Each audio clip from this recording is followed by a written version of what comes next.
Mahal ka ni Jesus, kapatid. Amen.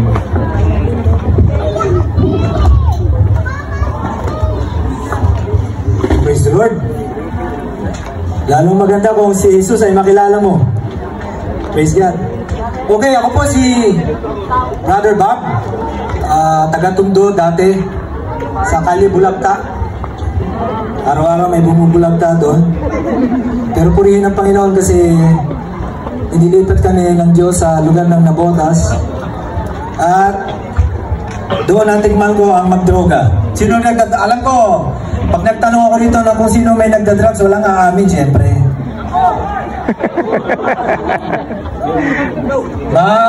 Mabuti kang patid at marunong kang umamin. Praise the Lord. Alam nyo, ang pagka-drugs ay napakadelikadong bagay kasi pwede kang ma-overdose pero masarap. Tama? Kaya po maraming nalululong sa droga, sa alak at bisyo kasi masarap talaga. Ang problema kapag ikaw ay hindi nakalaya doon at matuluyan ka, pupulutin ka sa impyerno. Pero purihin ang Panginoon kasi ako po ay kanyang binago, no? Medyo complicated kung paano ako tinawag ng Lord para maligtas. Yun ay gumamit siya ng dalawang kriminal. December 12, 1997, no, 21 years old ako noon at nasa bisyo. Ayaw ko magsimba, gusto ko lang kumita ng pera, no? College, nag-aaral, pag-uwi ng hapon, mamamasada kasi masarap, maraming pera. Yun ang sabi ko sa sarili ko.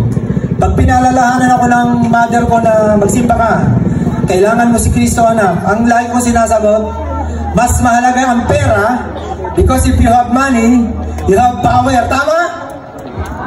Di tama yan? Dito sa mundo, ang tingin ng tao, pag marami kang pera, meron kang kapangyarihan, marami kang pwedeng paggalawin. Pero mga kapatid, kahit marami kang pera, pag si Kristo ay wala sa iyo, walang kwenta ang buhay mo.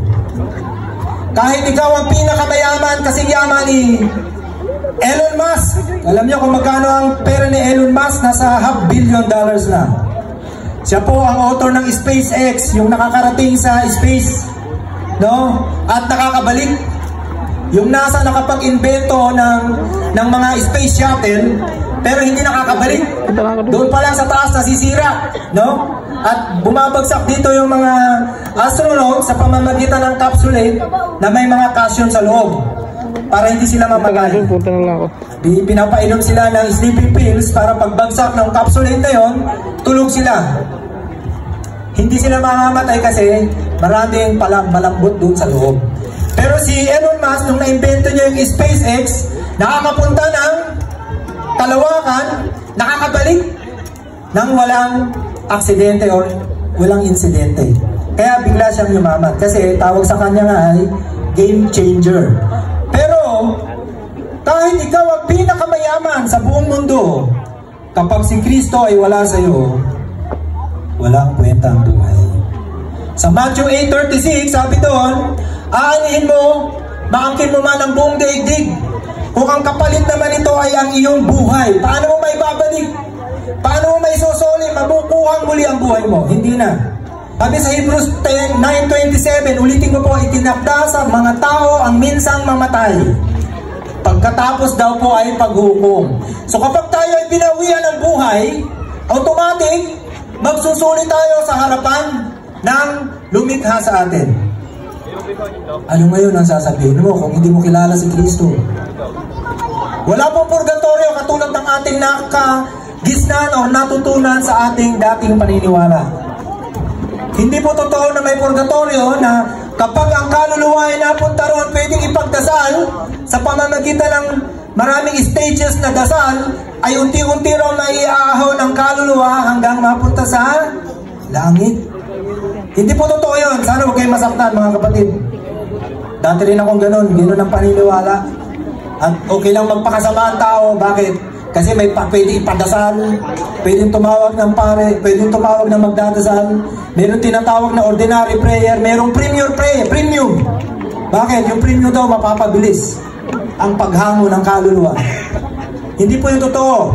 Dahil ang tao, kapag namatay, diretso tayo sa destinasyon, dalawang pagpipilian. Pero isa lang ang pupuntahan. Ito po ay langit. Kung sa ang Panginoong Hesus ay tinanggap mo ng buong puso bilang Panginoon mo at tagapagligtas, uuwi ka sa langit dahil ay iyong kaluluwa, ang iyong pangalan ay nakasulat sa aklat ng buhay.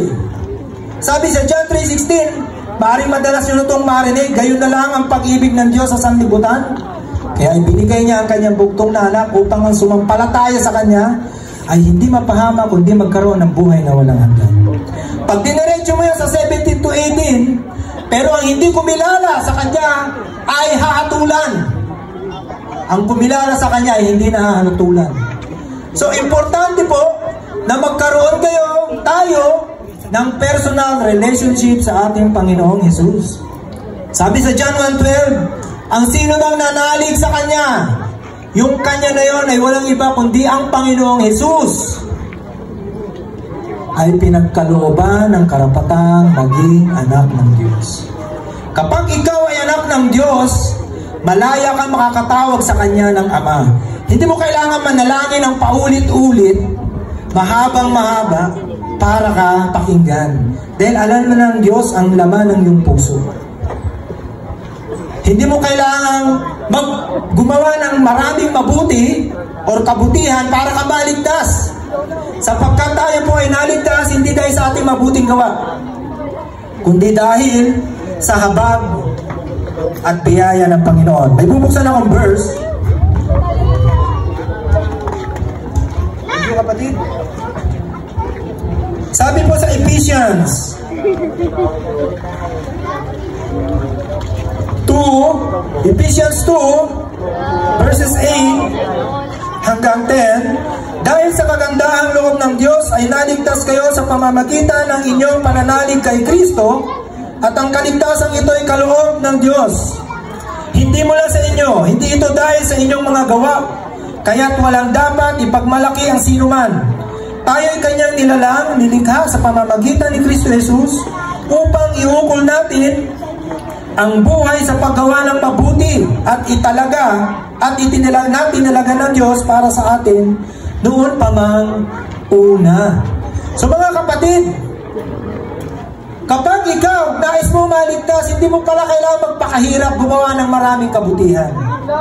Ang pananalig ang ating kailangan unahin gawin, ang manalig tayo sa Panginoong Jesus na namatay sa krus ng Kalbaryo, nag-alay ng kanyang buhay. Pero ang pinakamagandang balita doon, nabuhay siya ulit. Amen? Hindi siya nagtagal sa libingan. Ilang araw siya nag-stay sa libingan? Sino nakakaalam? Ilang araw? 3. Tama kapatid. 3 araw. And in the 3rd day, nabuhay siya. Yun po ang pinakamagandang balita, na iniwan ng Panginoong Hesus ang kanyang libingan na walang laman. Tayo, mamamatay tayo, babalik tayo sa alabok. Naalala ko tuloy yung mga magulang ko nang aking kinuha doon sa sementeryo. Inilipat ko sa Kanumay, sa Mount Kanumay, sa sementeryo doon. Nakita ko, dati nung nilibing sila, syempre, bati. Pero nung kinuha namin doon sa kanila nicho, ay flat down na. Nakalapat na sa sahig na nicho sa loob. Totally nawala na yung laman. Tapos ang daming lupa. Yun na po yung katawang lupa nila. Katawan nila bumalik na sa alabok. So nakita ko na ang tao yun na. Pag di kayo naligo, magkuskus kayo ng inyong balat, amoy lupa kayo. Tayo, amoy lupa dahil dito tayo galing. Dito sa lupa na yan. Pero napakaganda, napakagaling ng Diyos kasi tayo na tao ay binigyan niya ng kaluluwa. Ang problema, kapag dito sa lupa, nireject mo si Jesus Christ as your Lord and Savior, yung kaluluwa mo, yung kaluluwa natin, magsasuffer sa impyerno. Sayang yung buhay natin dito kung ang Panginoong Hesus ay hindi natin pinansin. Hindi po magtatagal ng pagsasalita, mga kapatid, dahil malalim na po ang gabi. Nais ko kayong i-challenge kung nais yung tanggapin ng Panginoong Hesus bilang Panginoon ng tagapagligtas. Huwag kayong mahiya. Ito ang pagkakataon dahil baka bukas wala na. Nung ako ay nasa loob ng tricycle, nakadaiti dito yung patalas ng 2 karnaper. Yung isa nagdadrive, yung isa na hindi ko alam, akala ko kasi papunta ng fishport dahil may dalang timba. Yung timba, normally, pag pupunta sa fishport, anong bibilhin?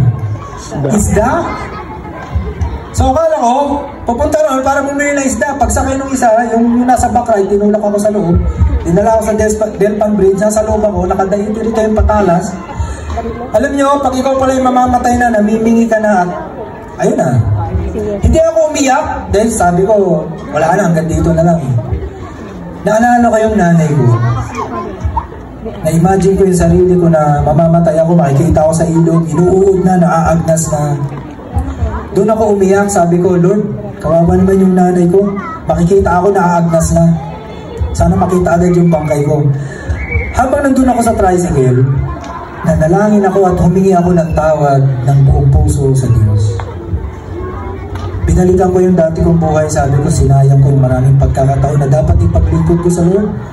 Hindi, binisyo ko eh. Sabi sa mga Ngaral 12:1, alalahanin mo ang lumikha sa iyo sa panahon ng iyong kabataan. Ngayon, kung ikaw ay kabataan, ngayon, kalakasan, kayo mga bata, nakarinig kayo na salita ng Diyos ngayon, magpasalamat kayo at maglingkod sa Lord. Bakit? Iyan ang magandang pagkakataon na paglingkuran nyo ang Panginoong Hesus kasi kayo ay nasa kalakasan. Iyan ang pagkakataon na magagamit nyo ang mga talento nyo ng may sigla. May sigla. At ang kabataan kasi masigla eh. Ngayon kung kayo naman po, ngayon nyo lang narinig ang salita ng Diyos at kayo po ay may edad na, matanda na, katulad ko, matanda na, 2 taon na lang, 50 na. Samantalahin nyo ang pagkakataon dahil hindi pa huli. Hindi pa huli na nakilala nyo ang Panginoong Hesukristo ngayong gabi. Narinig nyo ang magandang balita ng kaligtasan ngayong gabi. Pag tinanggap nyo siya ngayon, umpisahan nyo maglingkod sa Panginoong Hesus. Meron diyang church, JCPLS. Pwede kayo magpagamit sa Panginoon. Hindi kayo maglilingkod dyan sa pastor, sa mga elders, kundi sa Panginoong Hesus. Sa Panginoong Diyos na nag-alay ng buhay para maligtas ang ating mga kaluluwa. May tanong ako noon, bakit sinabi sa mga Ngaral 12, alalahanin mo ang Diyos sa panahon ng iyong kabataan? Kasi sa kabataan ka malakas. May kaibigan akong matanda na 82, nagsa-sidecar siya. Sabi niya, Brother Bob, sana pala noon ko pa tinanggap ang Panginoon, pero maraming pagkakataon ni-reject niya si Lord. Pero pasalamat pa rin siya at the age of 82, nakilala niya si Lord at tinanggap niya. Kaso ang problema, pupunta sa church, kailangan niya ng may kaakay. Bakit? Ang lakad niya, no? Hindi siya pwedeng pumuntang mag-isa. Kailangan niyang may kasama. Pero, yun nga po, hindi pa rin nahuli na nakilala niya ang Panginoong Hesus sa ganun niyang edad. Kaya mga kapatid, samantalahin niyo po ang pagkakataon ngayong gabi na tanggapin ang Panginoong Hesus bilang Panginoon at tagapagligtas. Hindi po relihiyon ang aming sinishare, kundi ang makilala nyo ang Panginoong Hesus. Tayo po ngayon ay pumikit. Lahat tayo, pikit, mga kapatid. Sa aking mga kasama dyan, mga mahal kong kaibigan, mga kabataan, nanay, tatay, nais nyo po tanggapin ang Panginoong Hesus. Kung nais nyo tanggapin, itaas nyo po ang inyong kamay. Huwag po kayong mahiya. Purihin ang Panginoon. Praise the Lord. Huwag nyo tingnan ang inyong katabi. Hindi kanya maililigtas. Pero sa pagtanggap mo ngayong gabi sa Panginoong Hesus, automatic ililista niya ang iyong pangalan sa aklat ng buhay. Habang kayo po ay nakapikit, Mag-uusal ako ng panalangin at angkinin yung panalangin nyo. Sundan nyo ang panalangin ito at ariin nyo na inyong panalangin. Panginoong Diyos, marami pong salamat sa pag-ibig nyo sa akin. Panginoong Hesukristo, marami pong salamat sa pag-alay nyo ng inyong buhay sa krus ng Kalbaryo. Namatay kayo para sa aking mga kasalanan. Panginoon, patawad po sa lahat po ng aking mga nagawa. Linisin niyo po ako, Panginoon, ng banal niyong dugo na tumigil sa Kalbaryo. Mula po ngayon, tinatanggap po kita bilang aking Panginoon at sarili kong tagapagligtas. Simula po ngayon, maghari po kayo sa aking buhay at lagi niyo po akong pangunahan. Ito po'y aking dalangin sa pangalan niyo po, Panginoong Hesukristo. Amen. Purihin po ang Panginoon kung iyon po ay inyong panalangin. Ako po'y magwawakas at mananalangin muli para sa inyo. Panginoon, maraming pong salamat. Itinakda nyo ang araw na ito para sa kaligtasan ng mga tagapayong, Panginoon. Patuloy nyo silang pangunahan ng mga banal. Patuloy nyo pong samahan at patuloy nyo pong palaguin, palalimin sa kanila pong pananalig at pananampalataya sa inyo. Ito po ay aking dalangin ng buong puso sa pangalan po ni Kristo Jesus. Amen. Maganda